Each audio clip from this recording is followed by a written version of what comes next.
Shalom sahabat Ruhiman yang dikasihi Tuhan dimanapun Anda berada. Masih dalam program Renungan Mingguan dari Ruhiman Ministry. Minggu ini memasuki minggu kedua. Kita akan sama-sama merenungkan firman Tuhan tentang pro kontra vaksin.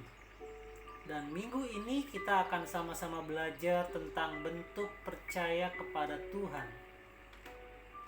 Vaksin adalah salah satu bentuk kita percaya kepada Tuhan. Mengapa demikian? Terkadang tanpa sadar kita mencobai Tuhan. Ketika kita sakit, kita akan menolak obat. Karena kita percaya bahwa Tuhan pasti sembuhkan kita.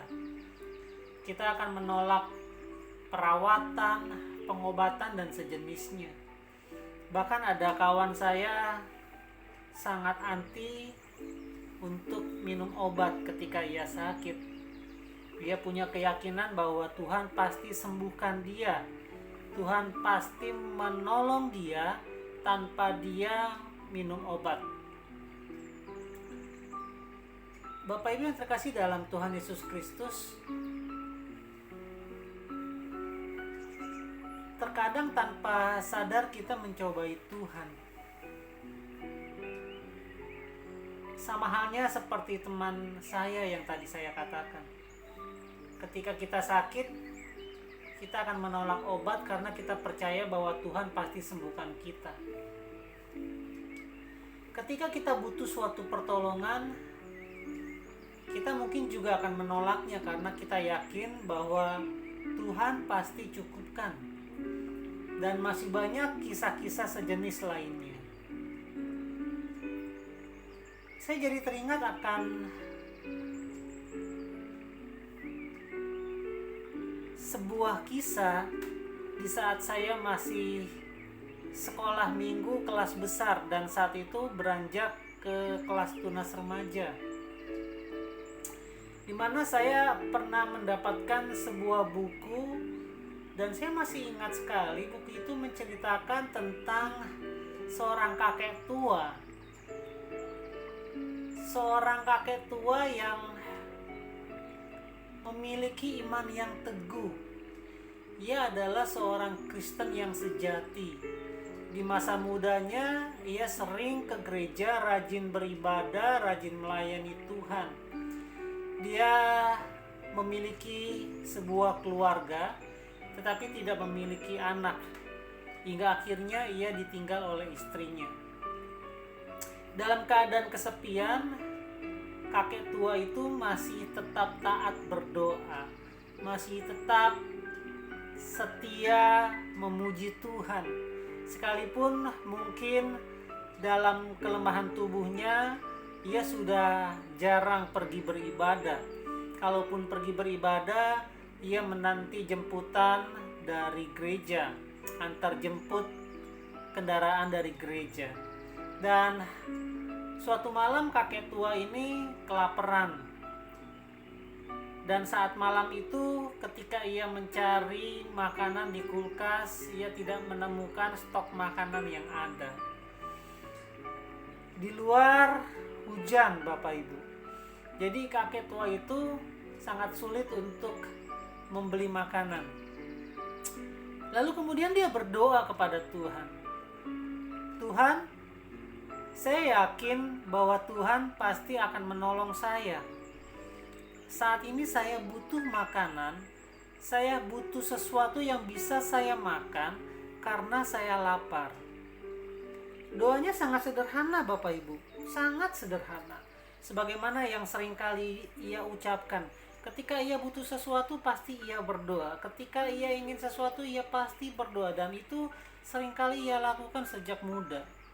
Dan saat itu ia sungguh sangat lapar. Ia butuh makanan. Oleh sebab itu ia berdoa kepada Tuhan. Di dalam doanya dia terus menaikkan pujian, dia terus menaikkan pujian. Dan sampai akhirnya ketika ia sedang kusuk berdoa, tiba-tiba ia mendengar suara ketukan pintu. Ia pun terdiam sejenak, lalu kemudian mendengarkan sekali lagi. Sekiranya dia salah mendengar, tetapi ternyata tidak. Dia benar-benar mendengar suara ketukan pintu. Dalam hatinya dia berkata, itu pasti Tuhan.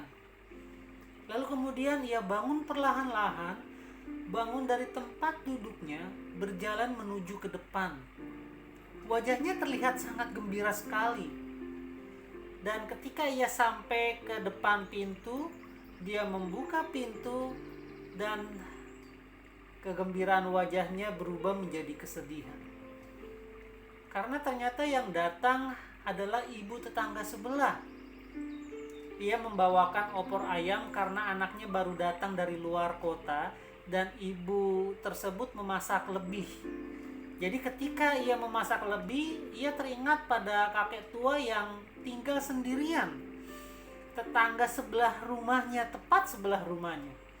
Lalu kemudian sang ibu itu memasukkan ke dalam rantang dan mengantarkan makanan itu, opor ayam itu, kepada kakek tua itu. Tetapi ternyata pemberiannya itu ditolak oleh kakek tua itu. Kakek tua itu berkata bahwa saya sedang menunggu Tuhan.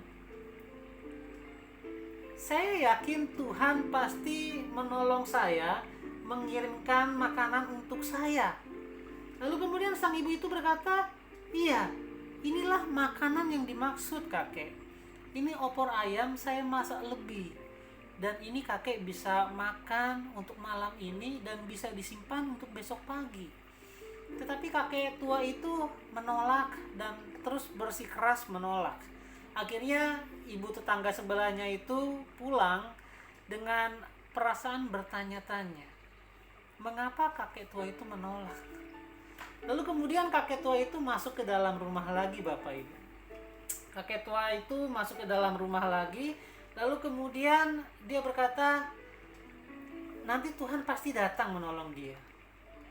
Lalu kemudian dia berdoa lagi, Tuhan, saya berdoa sama Tuhan, saya butuh makanan.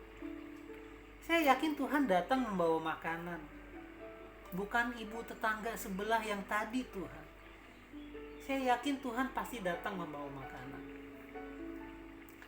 Dan kemudian ketika dia berdoa, kembali suara pintu diketuk. Dia mendengar kembali suara pintu di depan itu diketuk orang. Lalu kemudian dia berhenti berdoa, dia mengucapkan terima kasih Tuhan, akhirnya Engkau datang juga. Dan kemudian kakek tua itu berjalan ke depan dengan tertati-tati, dia mencoba berjalan, lalu kemudian dia membuka pintu, Bapak Ibu. Tapi ketika dia membuka pintu, dia melihat bukan Tuhan Yesus yang datang, tetapi Ibu RT yang membawa satu kantong kresek makanan. Karena sore harinya Ibu RT merayakan ucapan syukur. Ada acara ucapan syukur di rumahnya. Dan baru selesai acara ucapan syukur itu, ia mengantarkan sekantong kresek makanan kepada kakek itu. Namun lagi-lagi si kakek tua itu menolak. Dia berkata, Ibu RT, terima kasih untuk makanannya. Tetapi saya masih menunggu Tuhan Yesus datang membawa makanan untuk saya. Dia masih berharap yang mengantar makanan adalah Tuhan Yesus. Sahabat beriman yang dikasihi Tuhan, mungkin seringkali kita berperan sebagai kakek tua itu. Kita percaya, bahkan sangat yakin percaya, bahwa Tuhan pasti menolong kita. Salah enggak? Salah sekali enggak. Namun tanpa sadar kita enggak percaya kepada orang-orang di sekitar kita yang dipakai Tuhan menjadi alat perpanjangan tangan Tuhan. Kita mengabaikan bantuan mereka, kita mengabaikan pertolongan mereka, kita mengabaikan kebaikan mereka. Padahal bisa saja Tuhan memakai mereka untuk membantu kita, menolong kita. Tetapi ternyata kita menolaknya dengan alasan itu bukan Tuhan. Sahabat beriman yang dikasihi Tuhan, Dalam Ulangan 31 ini kita melihat bagaimana Musa mengingatkan bangsa Israel untuk tidak takut dan gemetar, sebab Tuhan Allah yang berjalan menyertai mereka, bahwa Ia tidak akan membiarkan dan meninggalkan mereka. Mungkin ayat yang saya ambil ini agak sedikit tidak relevan dengan tema yang ada, yaitu pro dan kontranya vaksin, bentuk percaya kepada Tuhan. Tapi saya ingin mau menyampaikan sesuatu kepada kita semua, bahwa Tuhan mengingatkan kepada kita melalui Ulangan pasal 31 ayat 6 ini. Kuatkan dan teguhkanlah hatimu. Janganlah takut dan jangan gemetar karena mereka.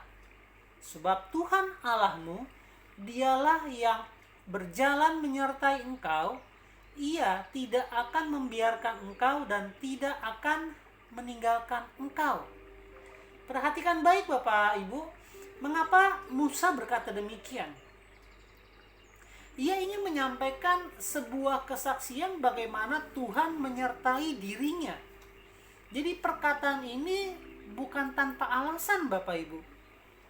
Ketika Musa ingin menyampaikan sesuatu, ia memberi kesaksian tentang dirinya. Bagaimana dirinya dipelihara oleh Tuhan, bagaimana dirinya dilindungi oleh Tuhan, bagaimana dirinya ditolong oleh Tuhan. Sehingga di ayat yang ke-6, Musa berkata, kuatkan dan teguhkanlah hatimu. Janganlah takut dan jangan gemetar karena mereka. Mereka di sini mungkin kita bisa kontekstualisasikan kepada penyakit COVID misalnya. Kita tidak perlu takut dan gemetar karena COVID. Sebab apa? Tuhan Allahmu, Dialah yang akan berjalan menyertai engkau.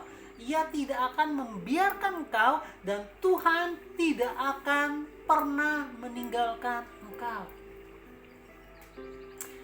Bapak Ibu yang terkasih dalam Tuhan, Musa menegur dan mengingatkan bangsa Israel bahwa Tuhan menolong dia.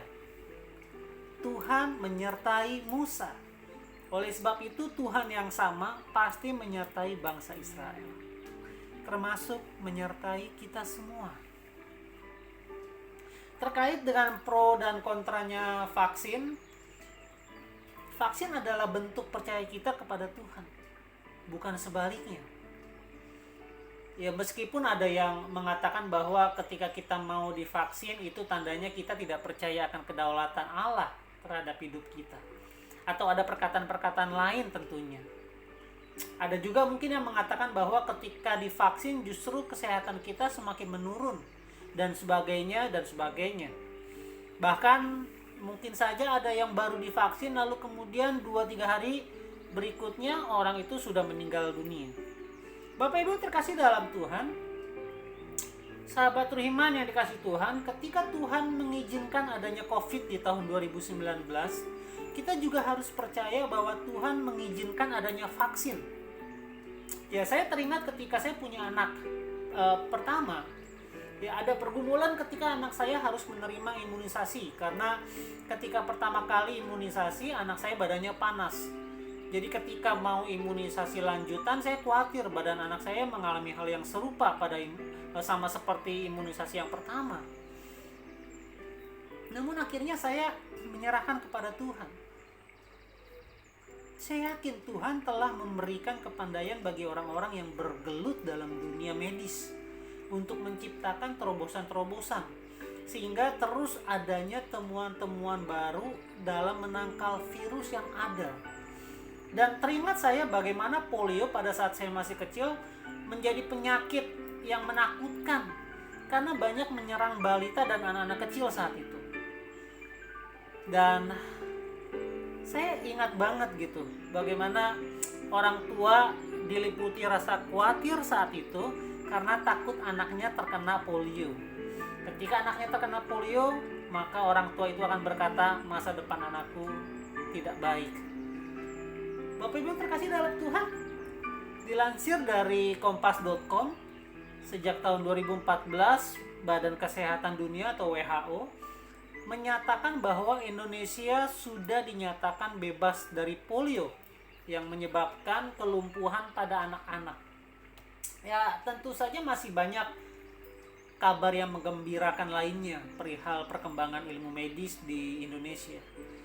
Kini vaksin banyak diributkan oleh masyarakat sebagaimana imunisasi zaman saya kecil. Saat imunisasi polio dicetuskan, disosialisasikan, digerakkan, banyak orang tua yang menolak karena mereka berpikir bahwa ketika anak saya sehat lalu kemudian disuntik imunisasi polio, anak saya malah sakit. Dan saat ini vaksin menjadi satu momok yang enak untuk dibicarakan oleh khalayak ramai. Banyak masyarakat yang meributkan vaksin. Dan saya mau mengajak kita semua, mari kita berdoa. Kita hanya bisa berdoa dan menyerahkan hidup kita sepenuhnya kepada Tuhan. Ingatlah satu hal, seperti apa yang disampaikan Musa tadi. Tuhan Allah kita, Dialah yang berjalan menyertai kita. Sahabat Ruiman yang dikasih Tuhan dan tentunya mengasihi Tuhan dimanapun Anda berada, hidup mati kita di tangan Tuhan. Dia berdaulat atas hidup kita. Oleh sebab itu, mari kita percayakan hidup kita pada Tuhan. Dan bentuk percaya kita kepada Tuhan adalah mengikuti regulasi yang telah dikeluarkan pemerintah. Karena pemerintah adalah wakil Tuhan di muka bumi ini. Kiranya kita terus dimampukan Tuhan untuk tetap mengikuti regulasi pemerintah dan yakinlah bahwa regulasi itu atas seizin Tuhan. Tuhan tidak akan pernah meninggalkan kita karena Dia sendiri yang berjalan menyertai kita. Tuhan memberkati kita semua. Tuhan mengasihi Indonesia. Amin.